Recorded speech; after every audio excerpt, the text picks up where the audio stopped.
चेनेलाव बरायग्रोनाय जाबाय दायो जोङो नुनो मोनो जों लखिमपुर जिल्लायाव नोंथाङा दखान गोदान बेखेवजेनदों जिहेतु जोंनि लखिमपुर जिल्लानि बर' सुबुंफोरा एबा लखिमपुर जिल्लानि बर' रायजो राजाया दख'नानि थाखाय गोबां गोजान गोजान जायगायाव थांनानै दख'ना बायहैनो गोनां जायो जिहेतु दा नोंथाङा जोंनि लखिमपुर जिल्लानि बगिनि सेन्टारावनो मोनसे गंसे दखान बेखेवजेनदों बेनि सोमोन्दै नोंथाङा मा बुंनो सानो बेनो जोंहा दिनै गोबाव समनिफ्रायनो सानबोगासिनो दंमोन जोंनि लखिमपुर एरियायावबो बर'फोरा जोबोद गोबां गैयाब्लाबो थोजासे दङ जोंनि जायगायावबो बर'फोर बेनिखायनो जोंनि नैबे बगिनदि एरियायाव दखानफोरा बाजाराव जिरायनायजों लोगोसे गला स्टाइ हिसाबै गंथाम जाबाय दिनैनि दिनाव बेजों गंथाम जाबाय जों दिनै फार्स्ट H&H बुटिक मुङाव दख'ना गलाखौ दिनै खेवबाय दिनै बेखेवजेनबाय बेखौनो जों हास्थायगोन आरो जोंनि जायगानि बर'फोरा गुबुन जायगायाव दख'नाफोरखौ बायाबासिनो जोंनि जायगानि डेभेलपखौ साननानै जोंनि एरियानि दखानफोरावनो बायोबा मोजां जागोन मानो होनबाथाय जों गोजाननिफ्राय हलसेलाव लाबोदों बे हिसाबैनो जोंबो बेवहाय खम बेसेनावनो हरनो नाजागोन बेखौनो बुंगोन आं जोंनि जायगानि बर'फोरा आरो दखानाव फैयोबाथाय फैनानै जायखौ फसन जायो माबायो बेफोरखौ लांफैनो हागोन जों खम बेसेनावनो हरनो नाजागोन थाइसे थाइनैखौथ' जोंबो लाब लानांगोन नालाय गारि भारानि बायदिसिना बाथ्रा दङ थाइसे थाइनैखौ जोंबो लाखानांगोन बेनिखायनो जोंनि लखिमपुर एरियानि बर'फोरजों लोगोसे जोंनि एरियानि गासैफोरखौबो खावलायगोन आरो दखानाव हाबफै ओमफ्राय रां जेसेबां खमाव हरनो हायो जों हरनो नाजागोन बेनो आरो लोगोसे नोंथांनि दखानाव मा दख'ना मोननो हागोन दायो दासान्दि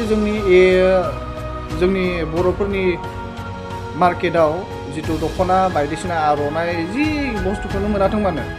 माने गासैखौबो मोनजोबाबाबो मेक्सिमाम बुस्थुखौ जों लाबोनो नाजागोन दा जों गोदान लाबोदों बेनिखायनो जों गासैखौबो कभार खालामजोबनो हायाखै गाबोन समनिया आरो जों थांबावगोन बेवहाय जेसेबां हायो जों लाबोगोन बासि गोदान स्टाइल गोदान माबाफोरखौ लाबोनो नाजागोन आरो जों आखाइजों दानायखौ बांसिन गोसो होदों आखाइजों दानायफोरखौ जों बांसिन लाबोनो नाजागोन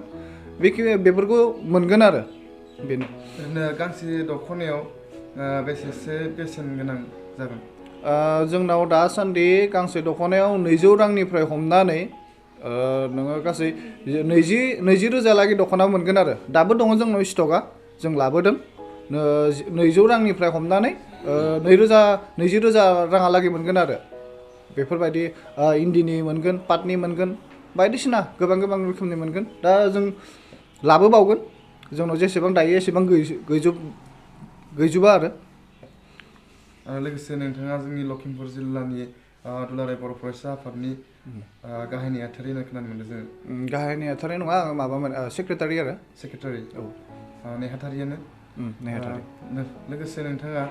फरायसा आफादजों सम होनानै आरो गंसे दखान बेखेवनायखौ जों नुनो मोनदों नोंथाङा बबे फारसेखै समखौ होथिरगोन बायदि सानदों दायो बे बाथ्राखौ आं बुंनांगोन जोंनि नैबे दखाना आंनाव मोनसे दखान दंबावखायो सिगांनो ओरैहाय आं अनलाइन सेन्टार मोनसे जिथु कम्पिउटारनि माबा सालायगासिनो बेवहाय आं गेजेर जिराय जोंनि बर'फोरनि बांसिन खामानिफोरखौ आंनो मावनाय जायो जोंनि एरियानि ओमफ्राय नैबे दख'नायाव आंनि न'खरनिफ्राय मानसिफोर थागोन बेवहाय आं थागोन होनना बुङा बेवहाय आं थाफागोन अब्लाबो माने आं बेवहाय जिराया आरो आंथ' जों संगठननि खामानि मावो हिसाबै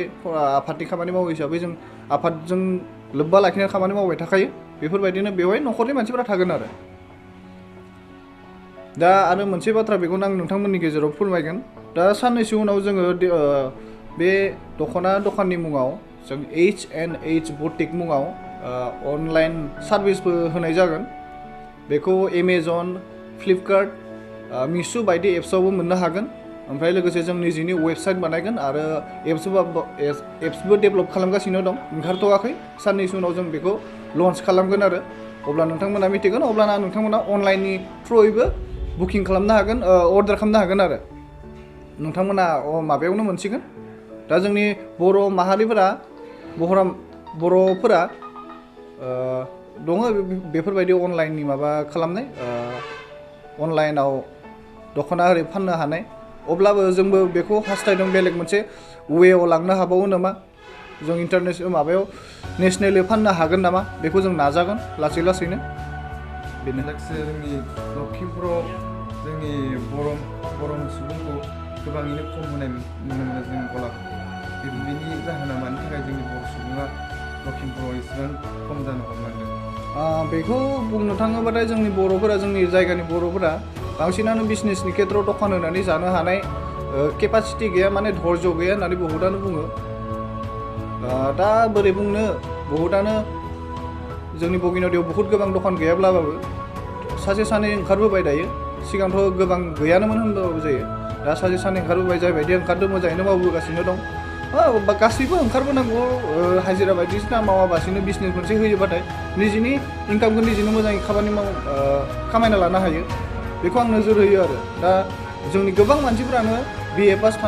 पास जानानै एमए पास जानानैबाबो हाजिरा मावना जाबावो दिल्ली मुम्बाइ हायद्राबाद गुजरात बायदिसिनायाव खामानि मावना थायो बे जायगायावनो बिजनेस मावनानै जानो रोङोबाथाय मोजां इनकाम खालामनो हायो बेखौनो आं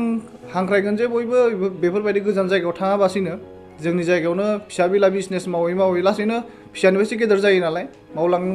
मावलांथों होननानै आंबो खावलायो आरो बिथांमोनखौ दायो खोब मोजां मोनसे दखान नोंथाङा बेखेवजेनबाय जोंनि लखिमपुर जिल्लानि बर' माहारियारि सुबुंफ्रा दिनै जोंनि बिजोंनि गेजेरजों मिथिजेनगोन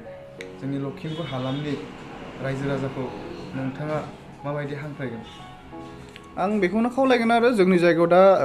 दख'ना गलाया दासिम गंथाम जाबाय गंथामाव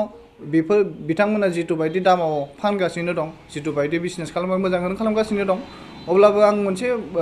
बाथ्राखौ बुंगोन जोंनि एरियानि मानसिफोरखौ बर' माहारिफोरखौ आंनि दखानाव फै जोंबो गोदानैसो खेवनाय नालाय जों गोबांद्राय बेसेन बारायै रां लाया जि हायो थाइसे थाइनै खमावबाबो जोङो हरनो नाजागोन बेखौनो आं बयखौबो खावलायगोन आरो मानो होनबाथाय